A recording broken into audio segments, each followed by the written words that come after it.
Welcome to this episode of Resisting the Dragon's Beast. I am the author, Pastor Michael Zarling. I'm here with the editor, Pastor Peter Hagen. And Peter and I have vowed we're going to get a little bit further in the book than we did at the last episode, where we went through a whole page and a half. But we were talking about other important things too. Yeah, trying to stay relevant here. Yeah. So what we're going to be talking about with this one, we're on the fifth chapter on resistance, and we're on the bottom of page 73 and following, and we're going to be looking today at biblical examples of resistance. So we're going to look at each of these. I just laid them out very, very briefly for most of them, and then that Peter and I are going to discuss the resistance more in depth. So the first one I mentioned are the Hebrew midwives. So they had been told by the Pharaoh, and it doesn't say in scripture for how many generations they were told to do this, that they were to kill the newborn sons of the Israelites to keep the population down, because at this time, I think estimates from biblical scholars that the Israelites were about 2 million people living in the north of Egypt in the land of Goshen. And so the pharaohs are afraid that the Israelites, even though they don't have any weapons and an army and so forth, just by overwhelming force of their numbers, that they'll be able to defeat the Egyptians if they ever decided to rise up. And so God had, or the Pharaoh, the chief of their gods for the Egyptians, tells the Israelite midwives to kill any newborn son born to the Israelites. So, but the Hebrew midwives, they say, well, these Hebrew women, they're too strong. They're already having their children by the time we get there. So, Peter, how is that resistance? It's an interesting case because they were commanded to do something that was may have been part of regular medical practice. We'll get to that a little bit later, I suppose. But they were commanded to do something, and they obviously said, "Well, I'm not going to kill a child." And then when they told Pharaoh this, they came up with an excuse. They said, well, these women give birth too quickly for us to be able to arrive in time. And the resistance there is just that they have been commanded to do otherwise, and they're just simply saying, no, I'm not going to do that. This one is, it's interesting that most of these are in direct contrast to the moral command of God. Where they have a command, where they're being commanded to do something that is directly in opposition to what Scripture has to say. Right, and we know that God approved of the midwives disobeying the direct order from the Pharaoh, because it says in Exodus, who Moses writes, he's one of those sons that spared because of the Hebrew midwives and his mom and so forth. And then he writes that God blessed these midwives with children of their own. And then we also are told in Hebrews 11, verse 23, in the Hall of Faith, it says they were not afraid of the king's order. So they were commended. The next one I have is Jehu, who took up arms against wicked King Ahab and his house. Now, that's maybe one I would not have listed on my own, but in reading the Magdeburg Confession, this is one that the pastors who wrote that confession had pointed out. They write, and though he did this by a special calling of God and also did certain unique things, nonetheless, God wanted to illustrate by this example the general calling of pious magistrates, by which they ought to resist their superiors who persecute the true worship and the true church. So what they're getting at there is, we had spent time 2 episodes ago and looking at the Magdeburg Confession and seeing when the governing officials become that 4th level of tyrant. And Jehu, as one of the judges, sees King Ahab as one as going to that fourth level of tyrant. Anything you want to add to that, Peter? Yeah, it is interesting that he takes up arms, as part of God's judgment against him, that even though he has been commanded the same as you or I to submit to the governing authorities, at the same time, God has said that he would work through Jehu in order to bring judgment on the house of Ahab.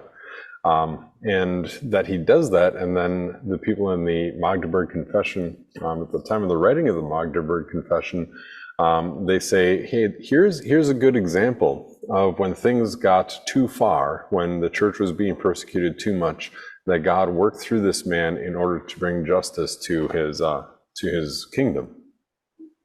Then the next one is Asa, and I'll be honest, I would not have picked Asa, but again, the pastors at Magdeburg did. Asa removed his mother from office and abolished her idols. And they wrote that the pastors of the Magdeburg Confession noted that this comparison, saying that it brings no small degree of light and weight to this debate. I don't have anything else to add about Asa, do you? No. But the next one is very interesting. When you read the book of Esther, how much there is of resistance from Mordecai. So Mordecai refused to bow down to Haman. And Haman had been placed over the Jews and so forth, and Haman wanted the people in the palace to take a knee. And Mordecai, for whatever reason, said he would not do that. And then later on, Queen Esther initially told her cousin Mordecai that she could not go see her husband, the king, because then she would die. And then Mordecai points out and says, well, if you don't go, if you do go, you may die. If you don't go, all the Jews in King Xerxes' kingdom die. So it's either you or all of us. And eventually you'll die too. So in chapter 4, she does go. She changed her mind. She said to Mordecai, I will go to the king, contrary to the law. Mm-hmm. And then if I perish, I perish. So she is defying the Persian law and going and seeing the king unannounced. Yeah, and the interesting thing there is that if you had asked Mordecai ahead of time, before all of this had begun to transpire, living in a foreign land, and just had asked him, what does it mean to submit? What does it mean to obey? What does it mean to resist? It would have been pretty straightforward. But then when all of a sudden he sees this extermination order, this pogrom, being carried out, or at least scheduled to carry out. What was that word you used? Pogrom. It's a persecution of the Jews. Pogrom, I think. I had never heard that word before. Pogrom. It's a persecution of the Jews, usually with killing them and driving them out of their territory. It's an historical word that. Oh, that might be so that would be a good word for people right now in October, November of 2023 to know. Yeah, with the war, with everything going on with Hamas and Israel, pogrom. Okay.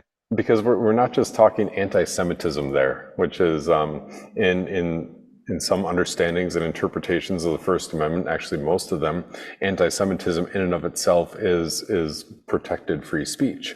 Although, anti-Semitism is also protected free speech, and then that hopefully opens up the debate for a public debate about, what is the proper way to talk about people. The general cultural consensus, rightly so, is that anti-Semitism is wrong, as it is to single out any other person for race or ethnicity, something like that. But pogrom is an intense persecution directly at the Jews. And so when the practical application comes and Mordecai is like, wait a minute, all of a sudden I have to think about this in a new way, and it's on me to make a decision now, and I have the ability to make this right.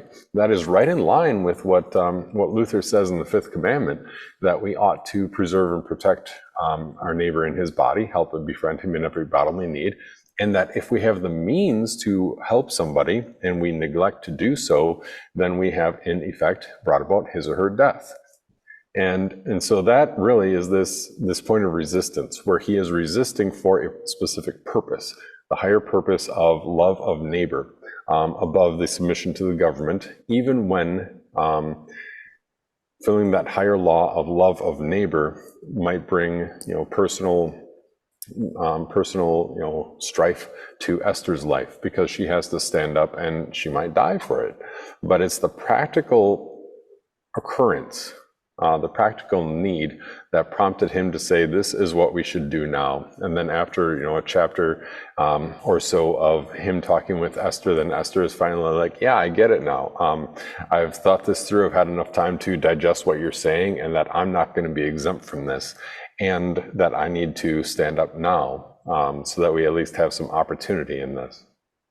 Yeah, and two things come to mind when you were talking about that is, I've said this when I presented on the book too, that I think Mordecai and Esther, if it would have been just Xerxes and Haman coming after them, they might have taken it and then turned the other cheek and then received it. But as you're saying, when it's affecting all of the Jewish people, then they have to stand up and keep the fifth commandment. That's when we are turned into protectors.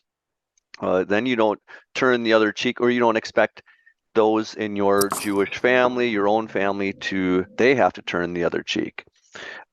And something else you were getting at there is you love your neighbor. And I think what happened with COVID and everything having to go with that, we were being told, submit to the governing authority. And that became the greatest commandment after love God, and then submit to the governing authorities. That's not what Jesus says. He says, love God and love your neighbor. These are the greatest commandments. And we're not pitting love for your neighbor against submitting to the government, but I would say that love for your neighbor is above governing authorities. Yeah, these are the two greatest commandments: love God and love your neighbor. What the discussion they have just before the parable of the Good Samaritan. And I think the linchpin for me, this will be the reference for this episode, is that God instituted the family before the government. Yeah, you didn't bring that up at all the last episode. I know. I was on a good streak there. But that reality means that we also have an order of priority when it comes to loving our neighbor. Who is our neighbor?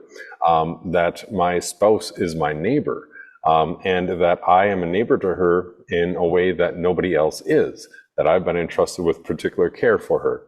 Our children, the children that we have together, are our neighbors, and that the parents are entrusted with the care of that neighbor over and above anyone else's responsibility or authority over that neighbor. And it goes out from there.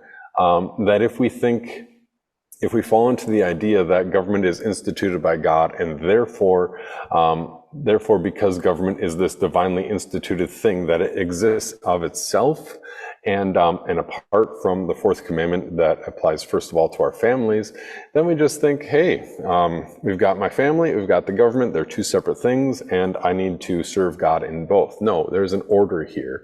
And when we get that mixed up, then we'll find ourselves loving all the other neighbors without first loving those who are specifically ours. And then the next one is from Daniel chapter 3, Shadrach, Meshach, and Abednego, their Babylonian names. They stand up to the Babylonian king Nebuchadnezzar and refuse to bow down and worship the 90-foot statue. And they are standing out by standing up. We are recording this on November 1st, All Saints Day. So last Sunday, we celebrated the Lutheran Reformation at our churches. Peter, what did you end up preaching on? Did you preach on the Daniel text? I preached on two, at a morning service and an evening service. So the morning service, I preached on Isaiah 55 with, I give it the longest title ever for a sermon in our podcast, the RWJ Daily. Something about, the quantity and quality of God's law highlights the beauty of the gospel, or the beauty of the Reformation gospel. The evening one I preached That's on. longer than most of my sermons. That is. I said it very, very slowly, so it took a good 16 minutes to read that theme. Yeah. But then the evening service, I preached on Daniel and the lion's den from Daniel chapter 6. And referred to this, what you had referred to in your sermon as Rack, Shack, and Benny. They're standing up, and the defiance that they have says that we cannot be compelled to worship you. You can throw us in the fiery furnace. We know that our God is able to save us, but even if he doesn't, we're not going to worship you. And there you see them verbalizing what is the order that they are worshiping. That they serve the king because he is instituted by God, but they serve God above the king.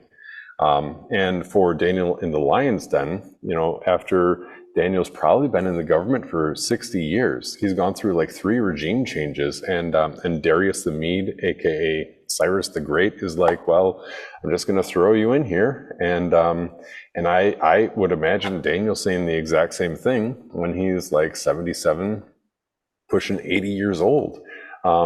That even, I know that my God is able to protect me, but even if he doesn't, I will continue to serve him. Yeah, and there, I think of with Daniel, he's told you not to pray to anyone except King Darius for the next 30 days. And yet Daniel very well could have just gone in a back room and prayed. Yeah. Closed the doors, closed the shades on his windows, and prayed, and he would have been fine. But I always think of it, especially in these terms, he's kind of thumbing his nose at these guys. He knows they're watching. They're, their government surveillance, like we would think of with the FBI and CIA. They're watching him. The NSA was spoofing his phone. Yeah, and he doesn't care. I think he's calling their bluff, knowing that's not really a bluff. But he says, I'd rather defy the government, my king, than the God who instilled the government, the King of Kings. And God will bless me for doing that. Yeah, and that he's really forcing the king onto a moral cross.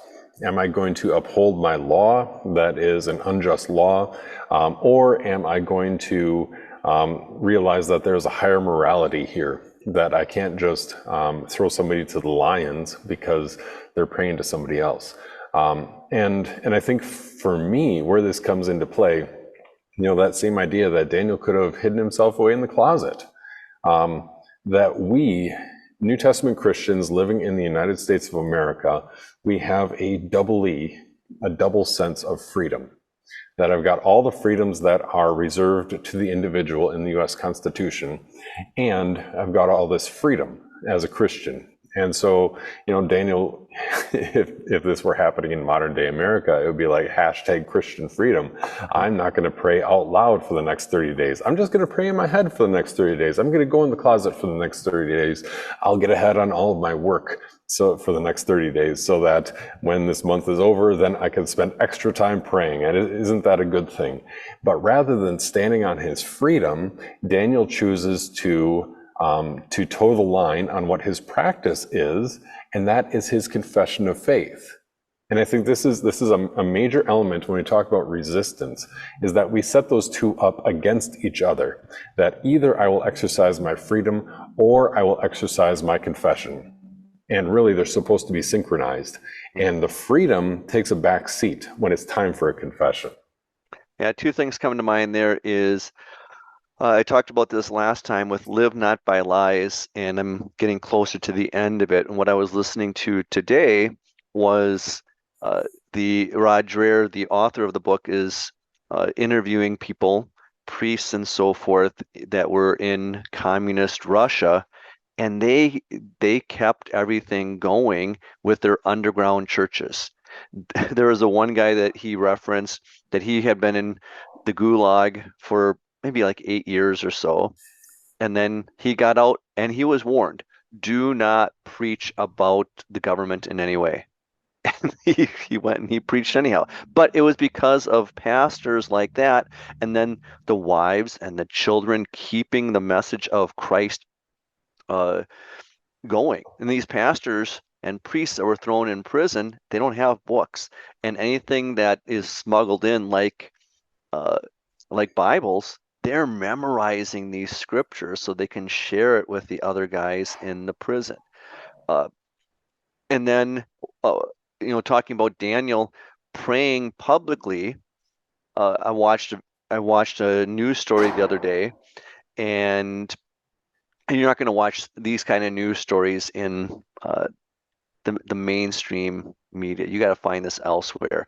And this was a lady. She was videotaping the police lady in her yellow slicker because she was in England. And the lady was reading through all the things that this first lady had done wrong because she was standing outside of an abortion clinic silently praying. And she was arrested, or she was, and at least fined for that. And that's no different than, again, 1984 of the thought police. And, we thought those things can't happen. Well, they are happening. And it's not just happening in communist Russia, it's happening in places like England, Britain, and Canada, and it'll come to the US too. And yet we as Christians need to stand up, even if it means praying silently, and then we're arrested, fined for thought crimes. The next one. That's an interesting one. Actually, I have a little bit more on Daniel 6 and Daniel 3 here. When you talk about like thought crimes and the idea of a hate crime, or the UK and their restrictions on what is permissible speech and what is prosecutable speech in social media, and we'll all agree that it's not a good thing, kind thing, Christian thing to say hateful things about any people group or any individual person, to lump all people together and then to say hateful things about them. We can all agree that that's wrong, but it sets a curious precedent when the government adds on, a hate crimes accusation. Because then what it eventually does is say that, well, crimes they're all equal, except if your crime is spoken against a particular people group, then that crime is less equal or more serious. And it gets into the question of motivation, but it separates that motivation from the external, like premeditated action. So take, for instance, the idea of first-degree murder is premeditated and thought out and planned and carried out. And that is the most serious felony charge that we've got in our nation. And it is very difficult to prove, but you can prove it if you have enough, sufficient evidence, because you can prove premeditation, planning ahead of time. But then you bring that same standard to another law, another broken law, and say, well, but this was done for a hateful reason. It gets into a gray area that cannot be really based on the actions, like planning ahead of time, but it's based on the attitude, which is that this person harbored hate internally, and then we need to demonstrate that somehow. And at least to me, that makes it not so much the nation of laws, but it does raise some extra concerns. And I mean, I'm not a lawmaker. Obviously, I don't want that job, please. But at the same time, then it is up to the government to decide what is hateful.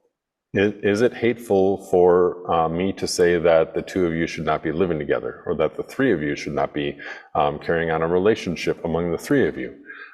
If the government redefines that, which is where it was in Canada probably 15 to 20 years already, that if you're preaching from the pulpit on any of these things like Sodom and Gomorrah, for instance, then the RCMP might find you online, come track down, knock on your door and say, well, time out, but this is hateful content. You need to stick to scripture. But then the other major idea when we get to Daniel, praying openly instead of praying quietly, I think the major point of contact is something called a conscience clause. The conscience clause usually comes up when we're talking about abortion, for instance, that if a physician feels that it is against his or her conscience to carry out an abortion, then they don't have to. And all the conscience clause does is take the lid off resistance. That was basically what Weimar Germany in the 1930s under Adolf Hitler had done. That if you as a physician don't want to participate in the extermination of the less desirables, then you don't have to. That's your own personal beliefs, and we won't compel you to exercise those beliefs in public in the exercise of your office. But what it does is it takes the lid off resistance, because then there's no way to exercise civil disobedience, to say this is a law that is wrong. And the government just said, well, you don't have to. No, that's missing the point. It's not that I have to or don't have to, it's that the law itself is wrong. And resistance in submission to that higher law, that law of love for neighbor, demands that we vocalize this in some way. Vocalize resistance to the higher law, or obedience to the higher law, and submission to that higher law means resistance. And if the law is just changed to accommodate every person's fragile conscience because we don't feel like standing up in confession, then the resistance just disappears. Takes the lid off the pressure cooker of resistance, and it gives those who are morally evil, the government and those in authority perhaps, it gives them a free check, a blank check to just do whatever they want. Yeah, and I know we're talking a lot of application here, but that's what we're supposed to be doing with Scripture, is applying it. So another one, when you're talking about hateful speech, I read this story and then heard it referenced in 2 other podcasts about this guy that is pretending that he's a woman, and this would be hateful speech. What he's doing is he's going into restaurants, he sets up his phone on a tripod, and then he records himself ordering his food, getting his food, and so forth. And then he goes and he confronts the waiter and later the manager, because supposedly the waiter misgendered him because he called him sir. And he talks about how it felt like a knife in his guts, being misgendered. And you put our culture has put that waiter and the manager in a difficult situation, because that waiter has to apologize. I'm sorry, I didn't know, I'm sorry, and so forth. And the same with the manager.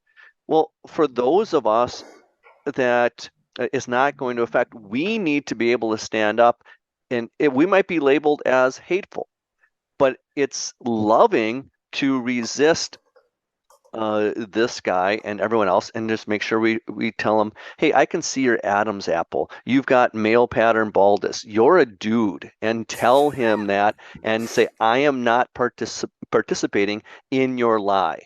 And yeah, we're going to be looked at as unloving, but it's actually very loving to be able to tell him the truth and then free up that waiter and the manager and others who are afraid of losing their jobs. So, but that's standing up for the truth, like Shadrach, Meshach, Abednego, Daniel, Mordecai, Esther, and so forth. It's all about the truth. Mm-hmm. And I think that's an interesting one, because misgendering, you're looking to score points on social media. That's basically it, or to bring a lawsuit. But it's not yet, at least it isn't a legal definition. And in which case, if the waiter were, compelled by his or her manager to apologize, that would be a Fifth Amendment, an admission of guilt. Anyway, but it gets into all sorts of ideas of how do we actually confess the truth in a loving way. We don't want this waiter to lose his or her job, or his or her job, for the sake of somebody else's confusion. But if that person is walking around in a dress that is culturally says woman, and he is not a woman, there's a whole lot more going on than just somebody attracting attention for no reason. And I think that person would need a lot more help than the waiter is able to provide. Right. Can we look at some examples from the New Testament? And the one that I added that I hadn't thought of until I really started digging into this would be the Magi, the wise men. That here they had gone, you would think he would go to Jerusalem, look for the king, King Herod. Well, he must have a son, someone that was born in the palace, so because they've come to worship the King of the Jews. And then it's not King Herod. So, but Herod says, hey, when you go and find the King of the Jews, come back and tell me so I may go and worship him. But an angel appears to them in a vision and in a dream and says to not go back. They went, uh, since they had been warned in a dream not to return to Herod, they went back to their own country by another route. So were they then resisting the government? Now, it wasn't their government, but it was still a government that had been established by God. Mm-hmm. And the principle that we generally work under is that you are subject to the laws of the land in which you are currently in transit, even if you're walking through.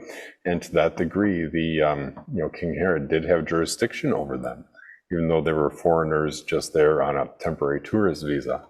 And that would be resistance, where they, God warned them, God told them, do not go back to him because that man has ungodly intentions in his heart. He wants to kill this Jesus, and that God chose to exercise their resistance. God could have just had Joseph wake up that night right after the Magi leave, and the Magi are on their way back to Jerusalem, and Joseph, Mary, and Jesus are already on the road out of town down to Egypt. But why is it that God had the Magi go back to their country by another route instead of going back to Herod? Well, buy him some time, maybe, but also to preserve for us that example of resistance in the New Testament as part of God's plan of salvation. And the next examples I referenced also in my sermon from Daniel chapter 1, when the theme was godly government. And there I talked about how Jesus perfectly obeyed his religious authorities, his governing authorities, but then he also perfectly resisted those same authorities when they tried taking power away from God, power that only belonged to him. He would not give to Caesar the things that did not belong to Caesar. For example, when Jesus was arrested, and he allowed himself to be arrested by the religious leaders of the Jews. He allowed himself to be taken before Governor Pilate, to then be taken over to the Roman soldiers and be scourged, even allowed himself to be crucified. And yet he resisted when he was in front of those same chief priests and rulers of the Jewish people. And when they asked him, tell us who you are, he wouldn't say anything until they started asking him about, are you the Christ? Well, then he had to answer. Now he's before Governor Pilate. Pilate asks them the same thing. Don't you realize that I have power over you? And Jesus says, you don't have any power except that which is given to you. But Pilate is amazed, surprised, it says in Scripture, that Jesus doesn't speak up in his defense, even though Pilate wants him to, demands him to. And then Pilate wants to gain favor with King Herod, so he sends Jesus over to Herod. Herod wants him to perform some miracles like a circus clown. Jesus doesn't do anything. He disappoints the king. And those are examples then of perfect resistance. And that Jesus, he was subject to three different layers of government there. You've got the Sanhedrin, you've got the local ruler, King Herod, as well as the governor, Pontius Pilate. And there's two things there, that his resistance is part of his confession, that, just as Satan says, turn these stones into bread. And Herod says, oh, just do a trick for me. Same thing. It's somebody else trying to dictate to the Son of God how he ought to use his power. So it's resistance, it's confession, but it's also, as Peter highlights, especially in 1 Peter, that it's also a willingness to bear the cross and a willingness to follow through with that confession, even to the painful result of those who would reject that confession. And then we get into the Acts of the Apostles, and there are a number of examples of resistance here. One is Peter and John were arrested for, quote, proclaiming the resurrection from the dead in connection with Jesus. After they're released, Peter and John were commanded not to speak or teach at all in the name of Jesus. But then Peter and John answered them, decide whether it is right in the sight of God to listen to you rather than to God, for we cannot stop speaking about what we have seen and heard. So they're willing to go to jail to keep on preaching this message of the new Christian church. Then later on, they're arrested again because they continually disobey the governing authorities, the religious authorities especially here, and they keep on preaching Jesus.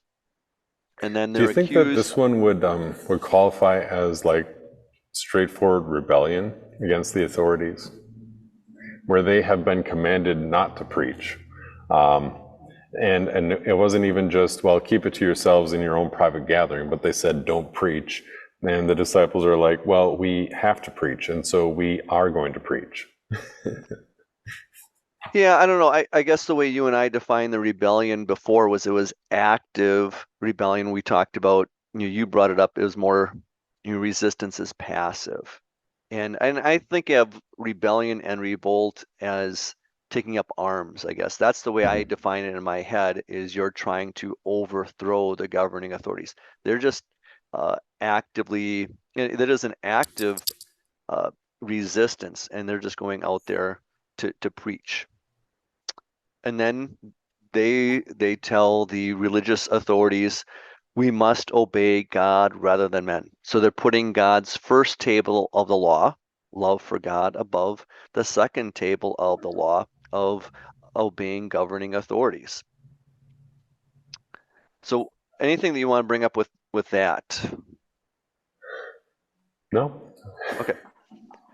And then there I reference how when those earthly authorities, when they here they're the religious authorities, but they were working in concert, I'm sure, with the governing authorities, with the Romans, and when they are opposing the Christian church, God's heavenly kingdom, then they are obviously the beast out of the sea. And then they're working together with the religious leaders of the Jews, the beast out of the earth. And they're coming together to wage war against God's saints. And then we follow the words of the apostles here. We must disobey. Another example from Acts is Paul and Silas. They're thrown in prison. And then why? Because they're preaching Jesus and they're disrupting everyone in Philippi.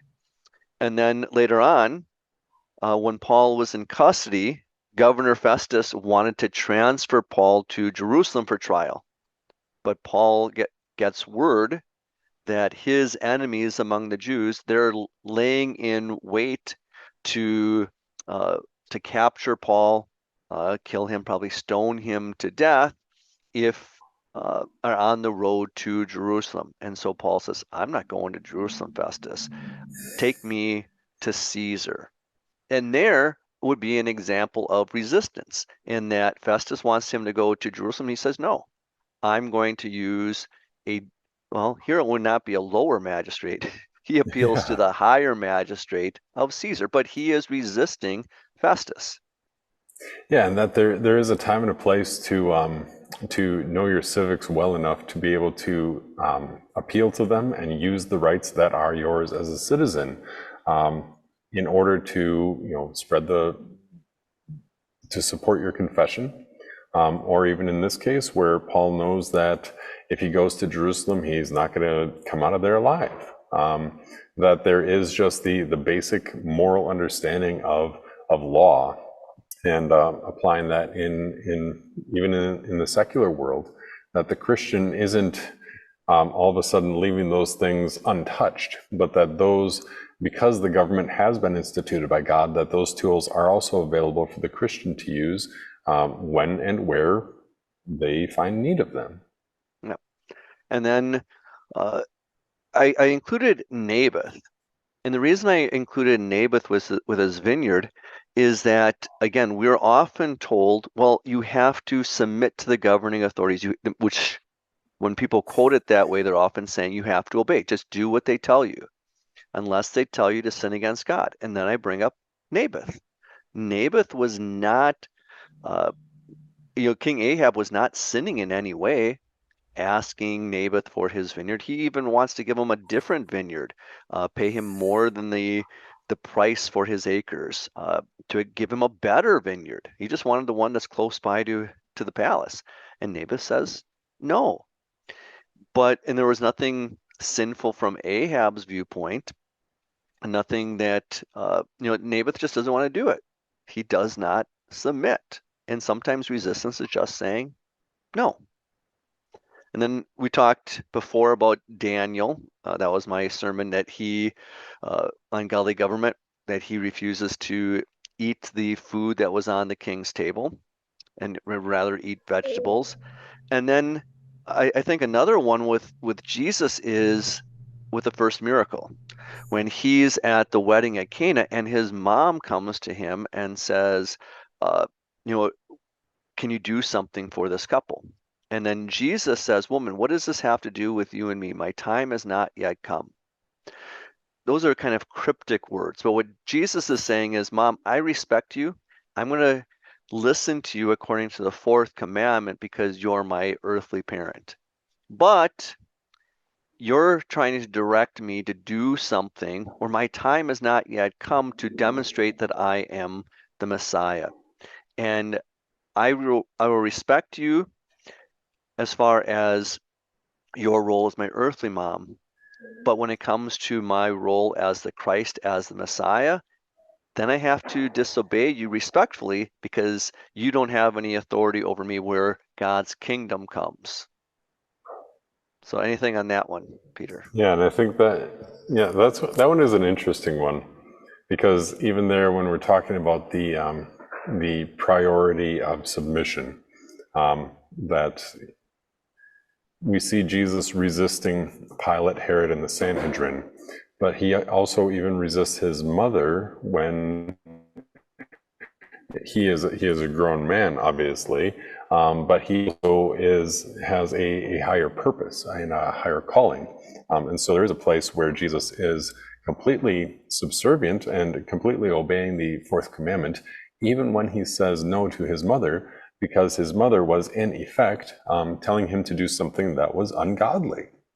Not that the action in and of itself was sinful, but it was out of line from the will of God according to his earthly ministry, and that I suppose that context of being ungodly would be where children resisting their parents would be an ungodly or a godly thing as well, if the God's word and will. All right, and then we got through more than a page and a half this time, Peter. So we're going to leave it right there with, we're going to pick it up next episode, looking at examples of resistance in secular history. But I wanted to share a quote, a comment that was on our YouTube page for Resisting the Dragon's Beast. And there are a couple of comments, cool, one was fire, and so forth. And so I encourage all of you to watch the videos, comment on them, share them, and so forth, as well as the podcast and so forth, and then to leave comments. So this is one of pretty powerful comment. After listening to / watching all videos in this series up to the most recent 10/27/23, I have to say this episode gets to the nub of the primary issues which concern me. I'm going to listen again and take notes. So yeah, listen to all of these things a couple of times. Excellent work, gentlemen. Would that other pastors and the laity were blessed with ears open to hear your timely, relevant, and important contribution to answering the questions which too many are too timid to bother with. Ah, yes, the disease which runs rampant in our technological age, where eyes and ears are glued to the latest news or to the most recent horrific event. Thank you. And God bless your efforts to bring both comfort and guidance to a people habituated to fear porn. So we thank you for that great comment. And we look forward to more comments. And then we'll see you all with the next episode as we look at secular examples of resistance.